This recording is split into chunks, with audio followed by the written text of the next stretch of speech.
Hello everyone, Archana is here. Welcome to the sixth session of presentation, ICSE Class 9, Paper 2, Literature in English. In today's session, let us deal with the poem After Blenheim, written by Robert Southey. Before we deal with the poem, let us know about the poet.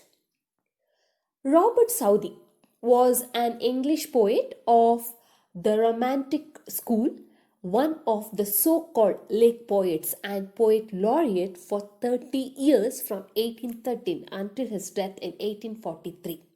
Southey was also a prolific letter writer, literary scholar, essay writer, historian, and biographer. Many of his poems are still read by British school children, the best known being The Inchcape Rock, God's Judgment on a Wicked Bishop, After Blenheim, possibly one of the earliest anti-war poems, and Cataract of Lodore. He died on 21st March 1843. The poem brings out the horrors of war. There is death and destruction everywhere. The English registered a grand victory over the French. Old Caspar's grandchildren fail to understand how a horrible war can be called a famous victory. The old man has no answer to this question. After Blenheim brings out the horrors of war in a simple but ironic way.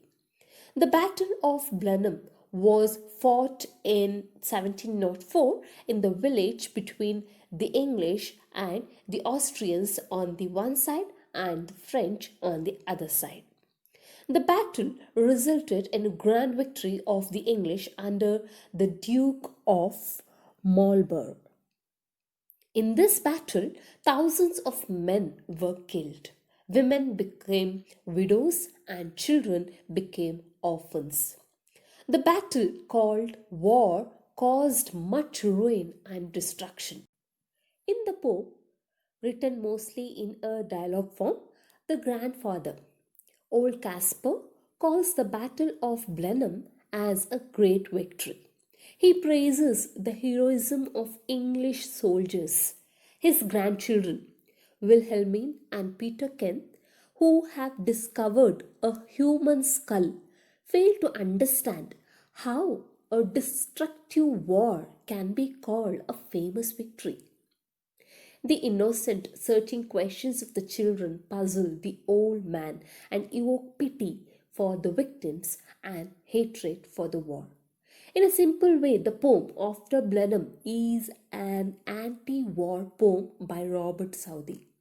This poem describes the Battle of Blenheim that took place in the year 1704 through a conversation between an old man and his grandchildren.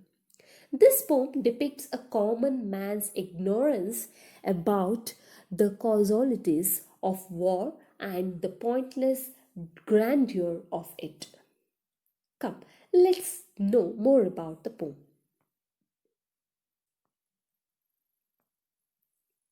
It was a summer evening. Old Caspar's work was done, and he, before his cottage door, was sitting in the sun, and by him, spotted on the green, his little grandchild Wilhelmine. The first stanza begins with a picturesque description of a summer evening. The poet introduces the main character of the poem, that is Old Caspar. Old Caspar had just finished his work for the day and was sitting in the sun before his cottage door, watching his granddaughter Wilhelmine play on the field. So the poem at once makes the setting of the story clear.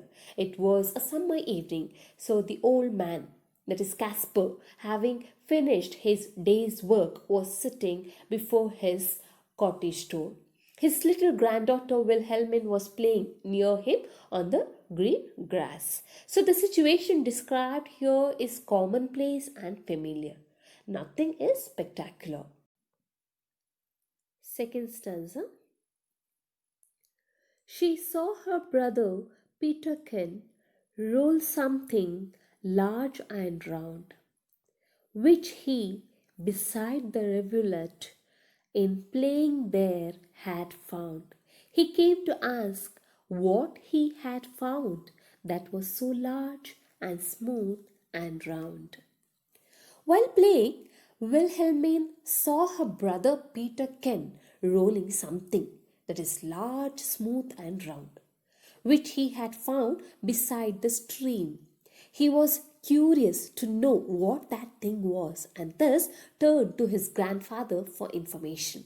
So the little girl, Wilhelmine, saw her brother Peter Ken rolling something that is large, smooth, and round, and Peter Ken had discovered the thing by the side of a rivulet. Rivulet means a stream. Beside the stream, he found something large, round, and smooth while playing. So he came back home to know what that thing was. He wanted to know. Next stanza. Old Caspar took it from the boy, who stood expectant by, and then the old man shook his head, and with a natural sigh, "It is some poor fellow's skull," said he, "who fell in the great victory." So old Caspar took the large and smooth and round thing from his grandson's hands and shook his head with a sigh as he figured that it was some poor fellow's skull who had died in the war. It is ironic that he refers to the Battle of Blenheim as a great victory at the cost of loss of human lives. So here what happens in this stanza? The old man Caspar took it from Peter Ken, who stood expectantly for the answer. He looked at it, shook his head in sorrow and sighed.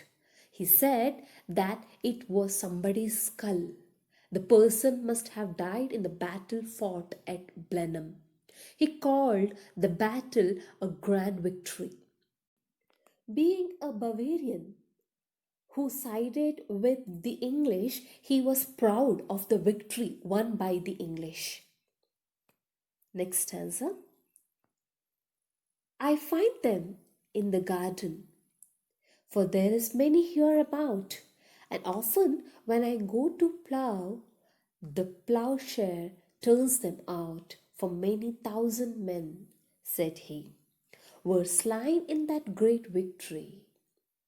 Caspar goes on to mention that he had found many such skulls while ploughing the land, as thousands of soldiers were killed in the victorious war.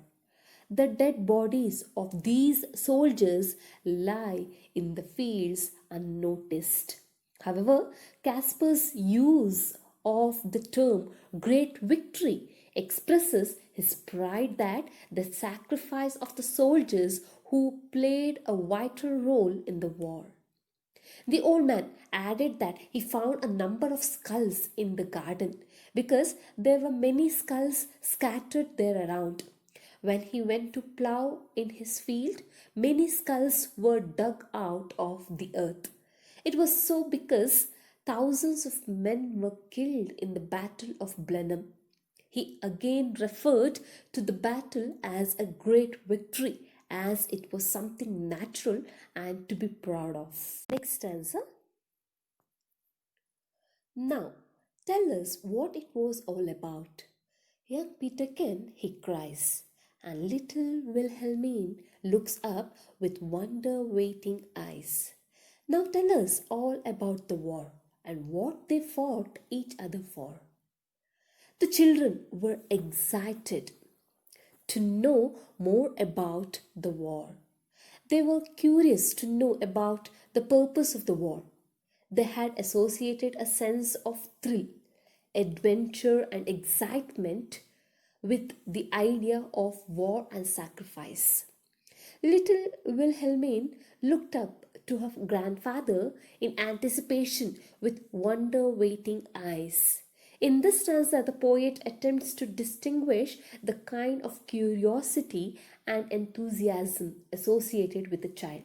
The young Peter Ken got anxious to know all about the incident, Wilhelmine too looked up with keen eyes. They wanted to know all about the war and what they fought each other for. Next stanza. It was the English, Caspar cried, who put the French to rout. But what they fought each other for, I could not well make out. But everybody said, quoth he, that it was a famous victory.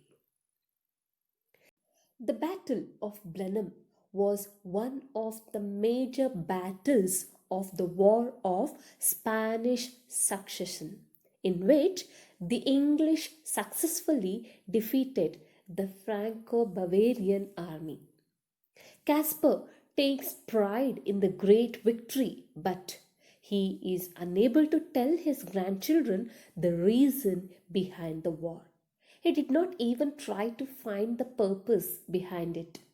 He just chose to know what others told him regarding the war, that it was a famous victory. So Caspar said that it was the English who completely defeated the French, but he was not sure as to what they fought for. He only repeated what the people generally said, that it was a famous victory. It is clear that the response of the old man was only conventional and not his own. Next stanza. My father lived at Blenheim then, yon little stream hard by. They burnt his dwelling to the ground, and he was forced to fly.